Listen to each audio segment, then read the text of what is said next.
April 27 तारिख समय राति 8:40 सबु टीवी चैनल रे ब्रेकिंग न्यूज। विशिष्ट साहित्यिक मनोज दास का परलोक। स्तब्ध होईगला समग्र राज्य। विश्वास नहेले भी कथाटी थिला सत्य। आखि बुझीदेले ओडिया साहित्यर विशिष्ट कथाकार पद्मभूषण मनोज दास। पुडुचेरी आश्रम हॉस्पिटल रे चिकित्साधीन अवस्थारे तांकर होईछि देहांत। दीर्घ दिन धरी से असुस्थ थिले।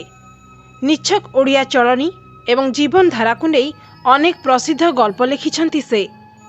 केवल ओडिया नुहे इंग्राजी साहित्य रे मध्य बेस सुनाम अर्जन करिछंती मनोज दास। ओडिशा रे जन्मग्रहण करितिबा मनोज दास ओडिशार जनमानस रे कौनसी परिचयर अपेक्षा रखंती नाही। केवल तांकर नाम ही यथेष्ट। दीर्घ वर्ष धरी से साहित्य साधना रे ब्रती रहिबा सह पुडुचेरी स्थित श्री अरविंद अंतर्जातीय विश्वविद्यालय रे वरिष्ठ प्राध्यापक भावे शिक्षादान करुथिले। 1965 और 1987 रे तांको ओडिशा साहित्य एकाडेमी पुरस्कार मिलिथिला। तांको 1972 रे केंद्र साहित्य एकाडेमी पुरस्कार, 2001 रे पद्मश्री, 2020 रे पद्मभूषण सम्मान प्रदान करा जायतिला। सफलता विफलता निर्विशेष रे बरं कहबी विफलता सफलता निर्विशेष रे संतोष बोली जो जिनिस, तृप्ति बोली जो गोटाए अनुभूति जो पाई आमे समस्ते जहाँ पाइबा पे समस्ते व्यग्र से पदार्थटी कहतु कि से भावटी कहतु से आयत्त हो पारुना। यही है असुविधा। मनोज दास नहांती विश्वास करियोनी। मनोज दास से आमर परिचय केवल ओडिया साहित्य नुहे, तांकर वियोग समग्र साहित्य जगत पर एक अपूर्णीय गति। जड़े सन्थ, जड़े बाग्मी, जड़े साहित्यिक भाव में जो उच्चता थिला ताहा भाविले प्रकृत विस्मित लगे। जड़े जीवन रे साधना और सिद्धि किभली हासिल करि पारंती तार प्रकृष्ट उदाहरण थिले मनोज दास। से साहित्य जगतर एक चर्चित किंवदंती। से हुए तो आउ सशरीर बेड़े नहीं, तांकर सृष्टि माध्यम से चिरकाल अमर ही रहिबे एवं तांकर लेखा माध्यम तांकर ग्रंथ माध्यम से काल काल को मनुष्य जाति को प्रेरणा दे आसिबे एवं साहित्यिक मान को लेखक मान आदर्शर उत्स ही रही। दिवंगत आत्मा प्रति मोर भक्तिपूर्ण श्रद्धांजलि। मनोज दास चलीगले शुणी बहुत मर्माहत। मनोज दास बहुविध सृष्टि को पढ़ा और शिहरित होबारे मोर अनेक समय प्रस्फुटित। मोर बापा से जड़े भी पसंद योग्य कथाकार थिले। कहबार कलार से अद्वितीय, तांकर विकल्प नहीं। तांकर संभ्रांतीय कथकीयता एकदम नियारा। ओडिया साहित्य रे आजीवन जनप्रियता लाभ करिबारे से बोधे प्रथम लोक, प्रथम जादूकर कथाकार से। मानवीय हो बा अमानवीय सब संवेदना को दिव्य रसरे संतुली पाठकों को परसी देवारे से अग्रगण्य। से यही जड़े अद्भुत साहित्यिकों को भाषा रे कलना करिबा मो पई दृष्टता, जेकोसी लोक पई दृष्टता। जेते कहले भी कम हबो तांको उपरे बा तांको पई, तांको साहित्य को नहीं। गल्प हो, भ्रमण कहानी हो, उपन्यास, कविता, प्रबंध, जहाँ आपण कहतु सबुरे दिव्य रस संचारित। हाँ जड़े तांकर जड़े रसिक पाठक हिसाब रे मु एतिकी कहबी जे से तारांग भितर वशिष्ठ से मंजी भितर रुद्राक्ष से फूलों भितर गोलाप आ भाषा भाषा रे शब्द भितर अपूर्व मनोदास तुलना केवल मनोदास मृत्यु पर आत्मा सद्गति लाभ करू आशा करुँ से कर सारी आशा करे सद्गति हो सारी मुझे प्रणाम करुँची सत प्रणाम करुँची। पद्मश्री मनोज दास चिर निद्रारे साहित्य सर्जनार महाकाश नीरबी गले 87 वर्षरे समुद्र उपकूलवर्ती और बंग ओडिशा सीमांत भोगराईर संखारी गाँ एही गाँव रे 1934 मसीहा फेब्रुआरी 27 तारिख रे जन्म नहीं बापा मांकर पंचम संतान थिले मंटू आउ एही मंटू सारा विश्व रे परिचित होइथिले मनोज दास भावरे।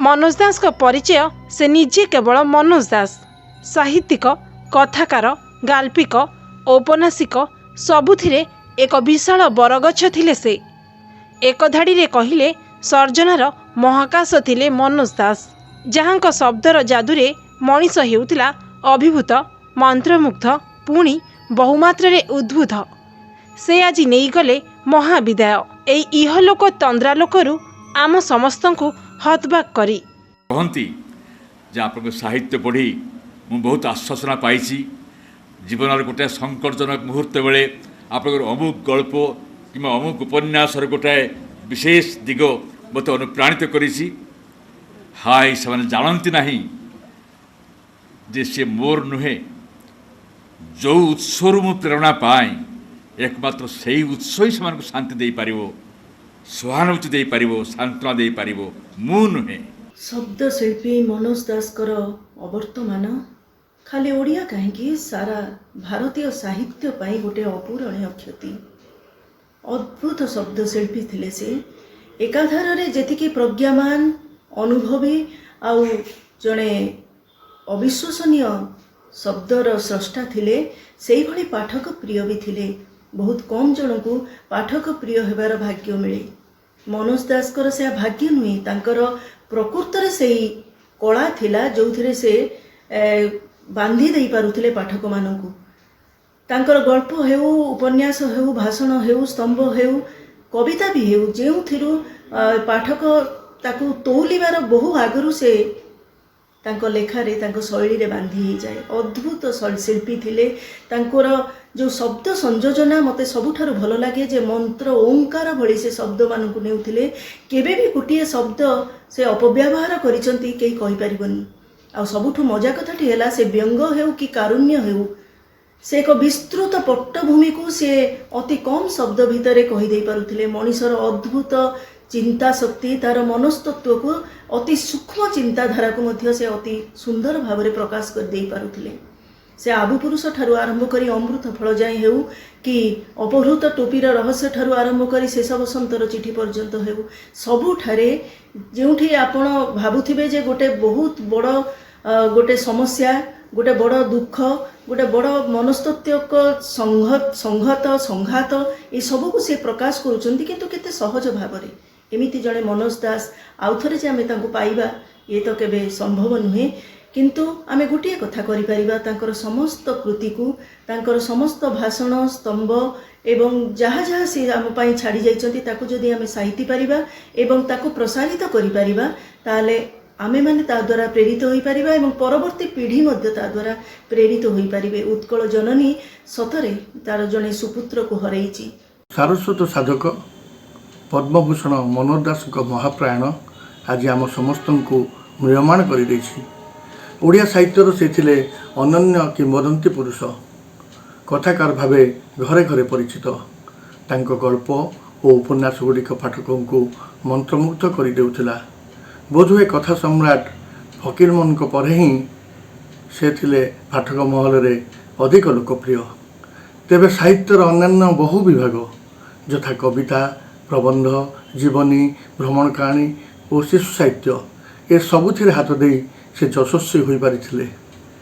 ଦିନେ ଇଂରାଜୀ ଶିଶୁ ପତ୍ରିକା ଚାନ୍ଦମାମା ଓ ଓଡ଼ିଆ ଜହ୍ନମାମୁଁର ବ୍ୟାପକ ସଫଳତା ପଛରେ ତାଙ୍କର ହାତ ଥିଲା। ସେ ମଧ୍ୟ ହେରିଟେଜ୍ ଭଳି ଏକ ଉଚ୍ଚକୋଟୀର ପତ୍ରିକା ସମ୍ପାଦନ କରୁଥିଲେ। ସେ ଥିଲେ ବହୁମୁଖୀ ପ୍ରତିଭାଧର। ମଣିଷ ହିସାବରେ ମୁଁ ତାଙ୍କୁ ଯେତିକି ଜାଣିଛି, ସେ ଜଣେ ଅମାୟିକ ବ୍ୟକ୍ତିତ୍ୱ ଥିଲେ। ଆଚରଣ ଓ ଉଚ୍ଚାରଣରେ ଆଧ୍ୟାତ୍ମିକ ପୁରୁଷ ଥିଲେ। ସବୁବେଳେ ନିର୍ବିବାଦୀୟ ଥିଲେ। ଯେମିତି ତାଙ୍କୁ କେହି କେହି ଅଜାତ ଶତ୍ରୁ ବୋଲି କହୁଥିଲେ। ତାଙ୍କ ବିୟୋଗରେ ଯେଉଁ ଶୂନ୍ୟସ୍ଥାନ ସୃଷ୍ଟି ହେଲା ତାହା ଅପୂରଣୀୟ।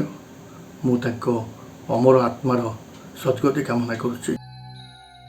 ମନୋଜ ଦାସଙ୍କ ସୃଜନରେ ରହିଛି ଶତାବ୍ଦୀର ଆର୍ତ୍ତନାଦ, ପଦଧ୍ୱନି, ଉପନିବେଶ, ସମୁଦ୍ରର କ୍ଷୁଧା, ବିଷକନ୍ୟାର କାହାଣୀ, ଲକ୍ଷ୍ମୀର ଅଭିସାର, ଭିନ୍ନ ମଣିଷ ଓ ଅନ୍ୟ କାହାଣୀ, ପ୍ରଭଞ୍ଜନ, ଅମୃତ ଫଳ, ଅନ୍ତରଙ୍ଗ ଭାରତ, ଆହୁରି ଅନେକ। ସେ କାଳ କାଳ ପାଇଁ ବଞ୍ଚି ରହିବେ ଲିଲିର ଅନୁରାଗରେ, ଭାଇଙ୍କ ମହନୀୟତାରେ, ସୁନ୍ଦର ଦାସଙ୍କ ଭାବପ୍ରବଣତାରେ ଆଉ ଲକ୍ଷ୍ମୀର ଅଭିସାରରେ। ଏମିତିକି ଶତାଧିକ ଚମତ୍କାର କଥା କାହାଣୀର ଚରିତ୍ରମାନଙ୍କୁ ପ୍ରତ୍ୟକ୍ଷ କରିବା ବେଳେ ସେହି ମହାନ କଥାକାର ଆଧ୍ୟାତ୍ମ ପୁରୁଷ ମନୋଜ ଦାସଙ୍କୁ ସମଗ୍ର ଓଡ଼ିଶାବାସୀଙ୍କ କୋଟି କୋଟି ପ୍ରଣାମ। ଆଧୁନିକ ସମୟର ବିଷ୍ଣୁ ଶର୍ମା ଓଡ଼ିଆ କଥା ସାହିତ୍ୟର ଅନ୍ୟତମ ଉଜ୍ଜଳ ଜ୍ୟୋତିଷ୍କ। ଓଡ଼ିଆ ମାନଙ୍କର ପ୍ରାଣର ସ୍ପନ୍ଦନ। ଏମିତି କେହି ଓଡ଼ିଆ ନାହିଁ ଯେ ମନୋଜ ଦାସଙ୍କୁ ପଢ଼ିନଥିବେ। ଏମିତି କେହି ପାଠକ ନାହାନ୍ତି ଯିଏ ମନୋଜ ଦାସଙ୍କୁ ପଢ଼ି ବିମୋହିତ ହୋଇନଥିବେ। ମନୋଜ ଦାସଙ୍କର ସାହିତ୍ୟର ପରିଚୟ ଭିନ୍ନ ଏବଂ ତାଙ୍କର ଚଳଚ୍ଚିତ୍ରର ପରିଚୟ ଭିନ୍ନ। ହୁଏତ ଆପଣମାନେ ଆଶ୍ଚର୍ଯ୍ୟ ହେଉଥିବେ ଯେ ମନୋଜ ଦାସ ପୁଣି ଚଳଚ୍ଚିତ୍ର 50 ଦଶକର ମଝାମଝି ବେଳକୁ, ଯେତେବେଳେ ମନୋଜ ଦାସ କମ୍ୟୁନିଷ୍ଟ ଆନ୍ଦୋଳନ ସହ ବହୁତ ସମ୍ପୃକ୍ତ ଛାତ୍ର ଥିଲେ, ସେତିକି ବେଳକୁ ଦଳିତ ଜାତିସଂଘ ପକ୍ଷରୁ ଗୋଟେ ଚଳଚ୍ଚିତ୍ର ନିର୍ମାଣ ହୋଇଥିଲା ଭାଇ ଭାଇ। 1956 ମସିହାରେ ହେଲା। ଶାନ୍ତନୁ ଦାସ ତାର ନିର୍ଦ୍ଦେଶକ ଥିଲେ ନିତେଇ ପାଲି ଏବଂ ବାଳକୃଷ୍ଣ ଦାସ ଓ ଭୁବନେଶ୍ୱର ମିଶ୍ର ମିଳିତ ଭାବରେ ନିର୍ଦ୍ଦେଶକ ଦେଇଥିଲେ ସଙ୍ଗୀତ ଭୁବନ କିଶୋର ମହାନ୍ତି। ମନୋଜ ଦାସ ଏହି ଚଳଚ୍ଚିତ୍ର ପାଇଁ ସଂଳାପ ଲେଖିଥିଲେ। ମନୋଜ ଦାସ ଓଡ଼ିଆ ଚଳଚ୍ଚିତ୍ର ସହ କିଛି ସମ୍ପୃକ୍ତ ହେଇନାହାନ୍ତି। ତାଙ୍କର ଗୋଟିଏ ଚଳଚ୍ଚିତ୍ର ହେଇଛି ଓଡ଼ିଆରେ ଲକ୍ଷ୍ମୀର ଅଭିସାର ଏବଂ ଆଉ ଗୋଟେ ହିନ୍ଦୀରେ ହେଇଛି ଆରଣ୍ୟକ। ଆରଣ୍ୟକ ପ୍ରତି ବିମୁଖ ଥିଲେ ବା ଆରଣ୍ୟକ ଯେମିତି ଟ୍ରିଟମେଣ୍ଟ ତାକୁ ଭଲ ଲାଗି ନଥିଲା ବୋଲି କହୁଥିଲେ। କିନ୍ତୁ ଲକ୍ଷ୍ମୀର ଅଭିସାରର ଯେଉଁ ପରିଚର୍ୟା, ତାର ପଟ୍ଟପଥାର ଯେଉଁଭଳି ନିର୍ମାଣ ହେଇଥିଲା, ଖୁସି ହେଇଥିଲେ ମନୋଜ ଦାସ। ମନୋଜ ଦାସ ଆଜି ନାହାନ୍ତି ବୋଲି କୁହା ହେଉଛି, କିନ୍ତୁ ମୁଁ ଜାଣିଛି ମନୋଜ ଦାସ ଅଛି। ଯେପର୍ଯ୍ୟନ୍ତ ବହୁତ ସାହିତ୍ୟ ଅଛି, ଯେପର୍ଯ୍ୟନ୍ତ ଓଡ଼ିଆମାନଙ୍କ ଛାତିରେ ମନୋଜ ଦାସ ବସା ବାନ୍ଧିକି ରହିଛନ୍ତି, ଯେପର୍ଯ୍ୟନ୍ତ କିଶୋର କାହାଣୀ ମାଳା ଅଛି, ଯେପର୍ଯ୍ୟନ୍ତ ଅମୃତ ଫଳ ଉପନ୍ୟାସର ଆବେଗ ଓଡ଼ିଆମାନଙ୍କୁ ପ୍ରଲୁବ୍ଧ କରୁଛି ବା ଚତୁର୍ଥ ବର୍ଣ୍ଣ ଓ ଅନ୍ୟାନ୍ୟ କାହାଣୀ ବା ମନୋଜ ଦାସ ପରିବେଶିତ ଅବଲପାରା କଥା, କେତେ କେତେ ଗପ, କେତେ କେତେ କାହାଣୀ, କେତେ କେତେ ଉପନ୍ୟାସ ଚେଷ୍ଟା, ସେ ପର୍ଯ୍ୟନ୍ତ ମନୋଜ ଦାସ ଅଛନ୍ତି, ନଥାଇ ବି ଅଛନ୍ତି, ଅସର ବି ଅଛନ୍ତି। କିନ୍ତୁ ସବୁ ଓଡ଼ିଆଙ୍କର ମନ ମାରି ବସା ବାନ୍ଧିକି ଅଛନ୍ତି। ପରଲୋକରେ ଅମୃତ ସନ୍ଧାନୀ ମନୋଜ ଦାସ ଆଜି ଆମ ନିକଟରୁ ବିଦାୟ ନେଇଛନ୍ତି। ଯାହାଙ୍କର କଥା କର୍ପୂର କର୍ପୂର, କୀର୍ତ୍ତି ଅତର ଅତର, ଆଉ ଆଚରଣ କସ୍ତୁରୀ କସ୍ତୁରୀ ଏବଂ ଭାଷା କାବେରୀ କାବେରୀ। କଥାରୁ ଅମୃତର ମଧୁଛନ୍ଦା, ଲେଖାରୁ ସୁବାର୍ତ୍ତାର ଅଳକାନନ୍ଦା। ତାଙ୍କର ସୃଷ୍ଟିରେ ଶୁଭ ସନ୍ଦେଶର ସୁବର୍ଣ୍ଣ କଳସୀ। ଆନ୍ତର୍ଜାତିକ ଖ୍ୟାତିସମ୍ପନ୍ନ ଲେଖକ, ଶ୍ରୀ ଅରବିନ୍ଦ ଦର୍ଶନର ମହାନ ପ୍ରବକ୍ତା, ପଦ୍ମଭୂଷଣ ମନୋଜ ଦାସ ଏ ମାଟିର ମହକ, ଏ ମାଟିର ମହାନ ପ୍ରତିଭୁ। ଆଜି ତାଙ୍କର ପରଲୋକରେ ଖାଲି ଓଡ଼ିଶା ମାଟି ନୁହଁ, ବିଶ୍ୱ ସାରସ୍ୱତ ଜଗତ ଆଜି ମ୍ରିୟମାଣ ଶୋକର ଛାୟା ଖେଳି ଯାଇଛି। ମୁଁ ମଧ୍ୟ ଗଭୀର ମର୍ମାହତ। ଆଜି ସେ ଦିବଙ୍ଗତ ଆତ୍ମାଙ୍କୁ ଆମେ ହରେଇ ଆମେ ନିଶ୍ଚିତ ରୂପେ ଓଡ଼ିଆ ସାରସ୍ୱତ ଜଗତ ମର୍ମାହତ। ମୁଁ ତାଙ୍କ ପାଦପଦ୍ମରେ ସଶ୍ରଦ୍ଧ ଗଭୀର ଶ୍ରଦ୍ଧାଞ୍ଜଳି ଅର୍ପଣ କରୁଛି। ଭାରତର ପ୍ରଧାନମନ୍ତ୍ରୀ ନରେନ୍ଦ୍ର ମୋଦି, ଓଡ଼ିଶାର ମୁଖ୍ୟମନ୍ତ୍ରୀ ନବୀନ ପଟ୍ଟନାୟକ, ମହାମହିମ ରାଜ୍ୟପାଳ ଗଣେଶୀ ଜିଲ୍ଲାପାଳ ବିଶ୍ୱଭୂଷଣ ହରିଚନ୍ଦନ, କେନ୍ଦ୍ରମନ୍ତ୍ରୀ ଧର୍ମେନ୍ଦ୍ର ପ୍ରଧାନ ଏବଂ ଅନ୍ୟାନ୍ୟ ମାନ୍ୟଗଣ୍ୟ ବ୍ୟକ୍ତିମାନେ ଅମର ଆତ୍ମାର ସଦ୍ଗତି କାମନା କରି ଶୋକ ବ୍ୟକ୍ତ କରିଛନ୍ତି। ଶାନ୍ତିନିକେତନରେ ପଢ଼ୁଥିବା ଆମେ ଛାତ୍ରଛାତ୍ରୀମାନଙ୍କ ପାଇଁ ସାହିତ୍ୟ ଚର୍ଚ୍ଚାର ପ୍ଲାଟଫର୍ମ ଥିଲା ବୁଧବାରିଆ ସାହିତ୍ୟ ଆସର। ତାର ସଭାପତି ଥିଲେ ବିଶିଷ୍ଟ ଶିକ୍ଷାବିତ ତଥା କଥାକାର କୈଳାସ ପଟ୍ଟନାୟକ। ତାଙ୍କର ନିମନ୍ତ୍ରଣ ରକ୍ଷା କରି କଥାକାର ମନୋଜ ଦାସ ଶାନ୍ତିନିକେତନ ଆସିଥିଲେ ବୁଧବାରିଆର ଏକ ଉତ୍ସବକୁ।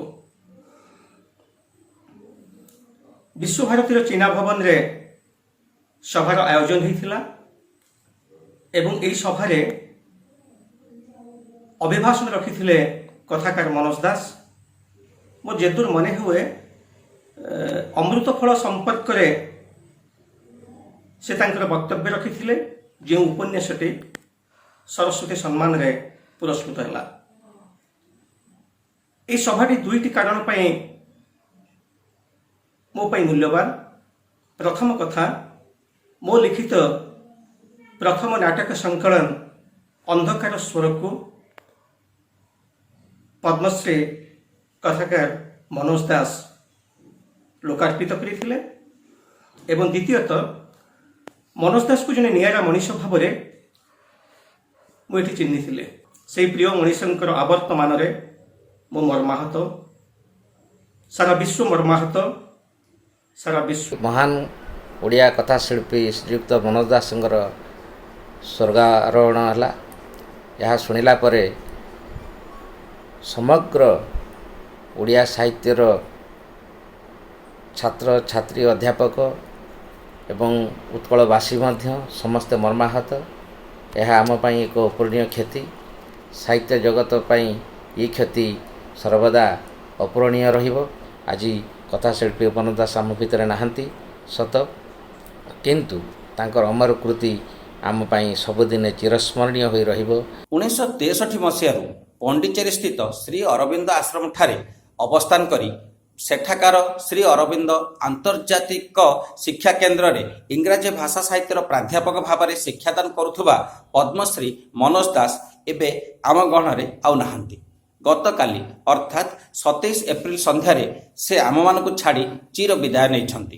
ତାଙ୍କ ପରି ଜଣେ ସାହିତ୍ୟ ବ୍ୟକ୍ତିତ୍ୱଙ୍କ ନିଧନ ବାସ୍ତବିକ ଓଡ଼ିଆ ସାହିତ୍ୟ ଜଗତର ଏକ ଅପୂରଣୀୟ କ୍ଷତି।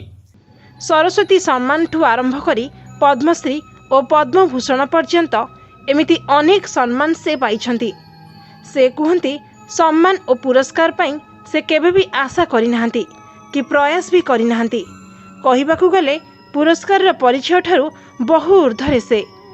ବାଲେଶ୍ୱର ଭୋଗରାଇର ସେହି ଶଙ୍ଖାରୀ ଗାଁ ଆଜି ଖାଲି ଖାଲି, ସତେ ଯେମିତି ଖୋଜି ବୁଲୁଛି ସେହି ସୁଯୋଗ୍ୟ ସନ୍ତାନ ମନୋଜ ଦାସକୁ। ଗାଁର ସେ ଭିଟାମାଟି ଘର ଆଜି ଖାଲି ଖାଲି। ଗାଁର ପ୍ରିୟ ପରିଜନମାନେ ଆଜି ଝୁରୁଛନ୍ତି ମନୋଜ ଦାସକୁ। ହେ ବରଣ୍ୟ ସାହିତ୍ୟ ସାଧକ, ଆପଣଙ୍କୁ କୋଟି ପ୍ରଣାମ। ଭଗବାନ ଆପଣଙ୍କ ଅମର ଆତ୍ମାକୁ ସଦ୍ଗତି ପ୍ରଦାନ କରନ୍ତୁ।